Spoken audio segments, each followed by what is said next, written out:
Remasters, remakes, re-releases, call them whatever you want, but I call them almost always pointless, and I'm almost always proven right. The last couple of console generations have seen a ton of games getting remastered or remade, to various degrees of success and fan reception, because for every Tony Hawk's Pro Skater remake, there's another version of Skyrim crawling out of Todd Howard's anus. Don't worry, there's no Skyrim on this list, because we can all agree at this point we've had enough. Game over. Many struggle to justify their existence, and the games on this list would definitely have a hard time arguing their case in the court of gaming gods. Here are 10 absolutely pointless, awful, terrible, and all rubbish remasters, remakes, and all re-releases. Kicking us off is the game that inspired this list while I was putting together another list of the top earning games of June 2025 as per the YouTube revenue, and the LEGO Harry Potter collection once again stuck its blocky head into the mix. Not that I'm complaining about the money it makes me, I like that, I just wish that the remaster effort was a bit more. The LEGO Harry Potter games are my absolute favourite of the LEGO games, and nothing else out there manages to capture the atmosphere of Hogwarts, with both games being full of charm, magic, and enough collectibles to keep you busy for weeks. This little bundle has already been repackaged once before for the Xbox One and PS4 and Nintendo Switch, as it was originally a PS3/Xbox 360 game. The PS4 and Xbox One versions made sense. We were switching to a new generation. PS3's weird tech made backwards compatibility on PS4 a no-go, so a new package was required to keep those Harry Potter fans satiated. But did we really need it again for Xbox Series X and PS5? Not at all. If you already own it digitally or on disc for PS4 or Xbox One, you can just stick it in your console or download the digital version if you got it. This new remaster, which released in October 2024, brought, well, I don't know. I played it and I reviewed it and I liked it, but I already liked it. This new version didn't make me like it anymore. It looks virtually the same as the last gen release, with any differences being as noticeable as a house elf sobbing. What really kicks one in the balls is that this isn't a free upgrade if you already own the game, so you're essentially paying to reset your trophy progress. Yay. Ah shit, here we go again. Our next entry is a 3-for-1 fuck-up, and that can only mean Grand Theft Auto, the Trilogy, the Definitive Edition. Definitively shite, is how I would put it, because this is the biggest missed opportunity since that night with my hot drunk cousin. I'm adopted, it's not even full incest, chill your beans. These were games that defined a console generation, and for those of a certain age, these games hold great value, sentimental value too. These are the games that me and my friends played as kids. We'd gather in huddled groups in the computer labs at school, googling cheat codes, looking for secrets, or swapping our war stories and human trafficking exploits on the schoolyard, away from the pearl-clutching teachers who would go white at the sound of a student uttering those three little letters, GTA. This was the opportunity to make old farts like me feel young again, and give us all the chance to experience those games again, with modern flair, the Rockstar way, with beautiful visuals, seamless gameplay, and all the atmosphere of the originals. Instead, Rockstar, or rather the poor buggers Rockstar threw under the bus, RIP Grove Street Games, delivered a definitive trilogy plagued by bugs, odd visuals, AI fuck-ups, and other nasty stuff. The worst of it though was the lack of atmosphere, something especially felt in GTA San Andreas. It lost its character, not CJ, I mean the feel of the game. The hazy, blurry, yellowy piss tint to Los Santos was lost, and with it, this version of GTA San Andreas was dead on arrival. This is true for all three of the games to varying degrees, and the fact that money had to change hands for this feels criminal. Fans have been putting out better, more importantly, free mods for these games for years. This wasn't just a pointless remaster, it was a cynical attempt to cash in on nostalgia. And like proper little dealers, Rockstar even offered one of the games each to Microsoft and Sony's monthly subscription service, a taster to try and get fans to throw down money for the rest of the collection. In the end, the legacy of these games was tarnished, and fans have been left hurt by Rockstar to the point that any remaster announcement coming from the company will come with a lot of skepticism. And rightly so, until we're proven otherwise. Ubisoft really took the piss when they released Far Cry 3 on PS4 and Xbox One as the Classic Edition, but really, it was there in the name the whole time. Classic Edition. like EA's equally lazy FIFA ports on anything not a PlayStation or Xbox, or PC pretending to be a PlayStation or Xbox, where Legacy Edition became shorthand for no effort, Ubisoft and Classic Edition can be held in the same regard. This was a truly awful remaster, with a 30 FPS cap and visuals that sometimes looked worse than the last gen original. If you have the Xbox 360 original, you can play that on your modern Xbox and get an instant 60 FPS boost, making it instantly better than the slop Ubisoft shook their cap for.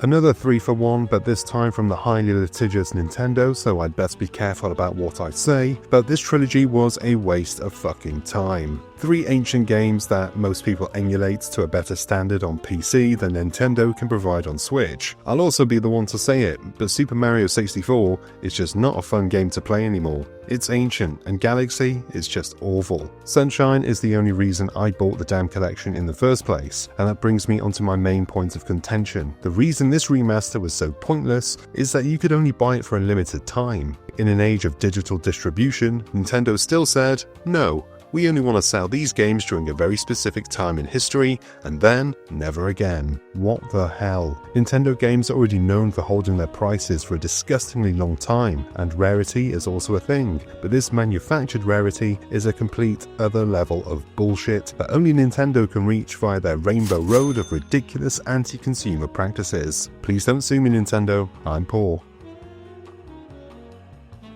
Next up on the list of remasters that left us scratching our heads and checking our wallets, we have a game that evokes both love and pure, unadulterated rage. Dark Souls Remastered. Oh, From Software, even your cash grabs are punishing, aren't they? The original Dark Souls is a titan, a brutal, beautiful, utterly essential experience that taught a generation of gamers that it's okay to die, a lot. It built a reputation on its oppressive atmosphere, its intricate world design, and its notoriously janky PC port that fans themselves lovingly fixed with mods. So when a remaster was announced, many of us dared to dream. We dreamt of a true overhaul, of Blighttown running like butter, of graphics that truly pushed the limits. What we got was fine. It was just fine. The graphical improvements were so subtle you needed a side-by-side comparison and a magnifying glass to spot them. Blighttown, to its credit, did run better, but PC players could already achieve similar results for free with something called DS Fix. Console players got a smoother experience, sure, but was it really worth another full price purchase for a game that largely looked and felt the same? It felt like From Software just tidied up their room a bit, then asked us to pay rent again. It was the gaming equivalent of finally getting a new coat of paint on your shed and then trying to sell the shed as a luxury apartment. Dark Souls Remastered was not offensive. It wasn't broken like some others, but it was just so unnecessary given the minimal effort and the existing ways to experience the game already.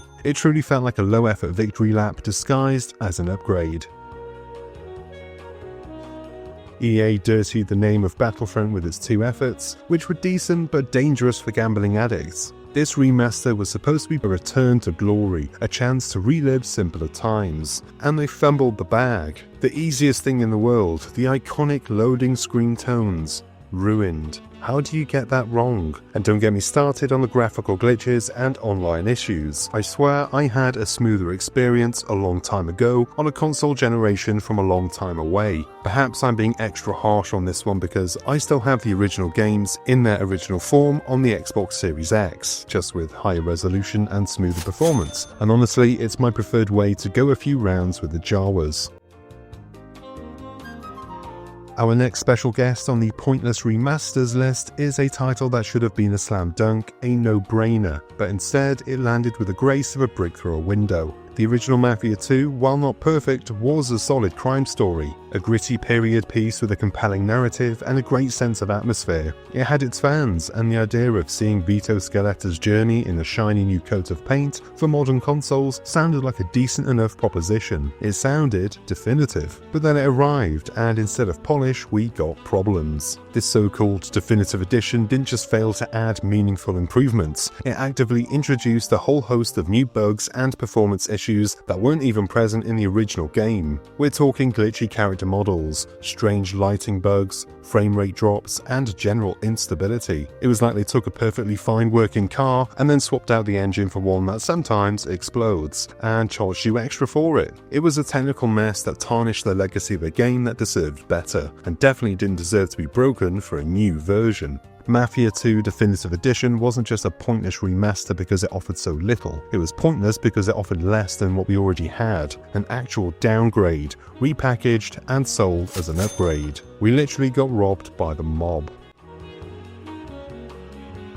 Our next pointless remaster was a hostage situation disguised as nostalgia, coming from none other than industry villain Activision. And of course I'm talking about Call of Duty Modern Warfare Remastered. This was the ultimate bait and switch, proving that sometimes even a beloved classic can be used for questionable purposes. Now let's be clear, the original Modern Warfare is an undisputed legend. It redefined the FPS genre, gave us many iconic moments, and cemented Call of Duty's place in gaming history. So the idea of a shiny new version? Intriguing. A chance to revisit those famous maps and set pieces with modern fidelity?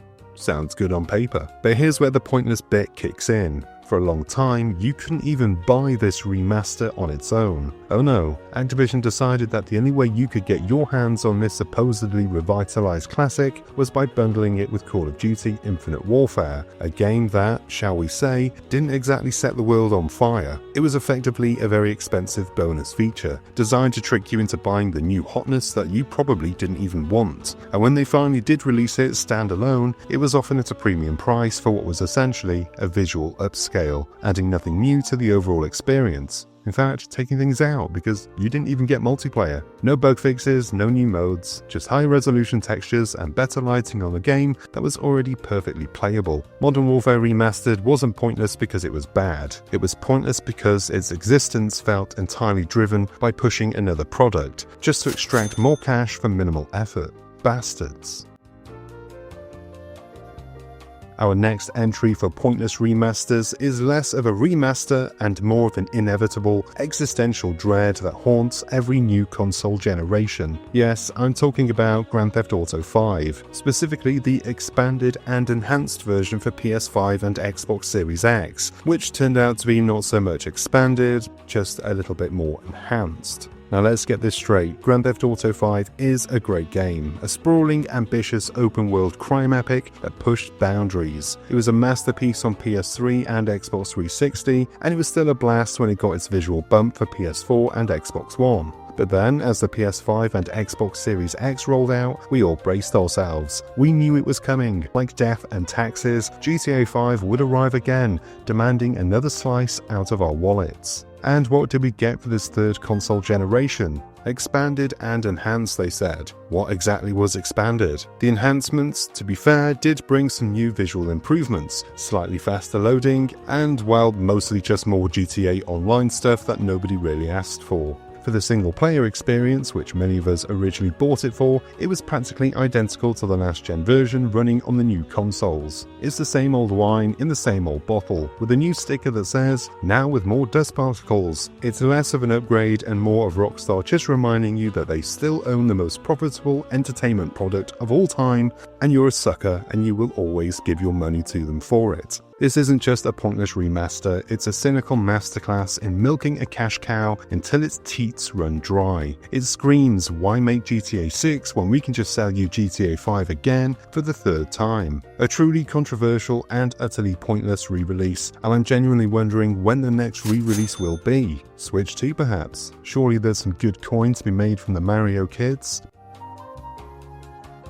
And the last pointless remaster on our list, we have a game that truly didn't need the treatment. It was already a masterpiece. Looking great, playing great. So why Arcane? Why Dishonored Definitive Edition? The original Dishonored was, and still is, an absolute gem. A masterclass in stealth, world building, and player choice. Its art style meant it aged gracefully, and it was hardly an old game when this Definitive Edition decided to show up on PS4 and Xbox One. It was already beloved, already highly acclaimed, and already perfectly playable. So what exactly was left to define? Turns out, not much. The so-called enhancements were barely perceptible unless you were specifically looking for them with a magnifying glass and a side-by-side comparison video. We're talking a slight bump to 1080p resolution and including all the DLC in one package, and that's pretty much it. For existing fans who already own the game and its excellent expansions, it offered almost nothing compelling to justify another purchase. It felt like a port that was rushed out purely to slap Definitive Edition on the box for the new generation, rather than actually providing any meaningful reason to revisit Dunwall. It was less about making the game better and more about making sure it was available for new players. Dishonored Definitive Edition stands as a testament to the fact that some games are simply so good, so perfectly aged, that a remaster is utterly pointless. It was definitive proof that not every classic needs a new coat of paint, especially if the original paint had hardly had time to bloody dry. And that is the end of this video. Thank you very much for watching, and there are some other things to watch if you look around here. I hope you enjoyed this video and found it useful, entertaining in some way. If you did, then hit the like and subscribe buttons below, and don't forget to hit the bell icon so that you're notified whenever there's something new for you to watch. I've been Chris, you've been gorgeous, and I'll see you on the next one. Until then, cheers my dears.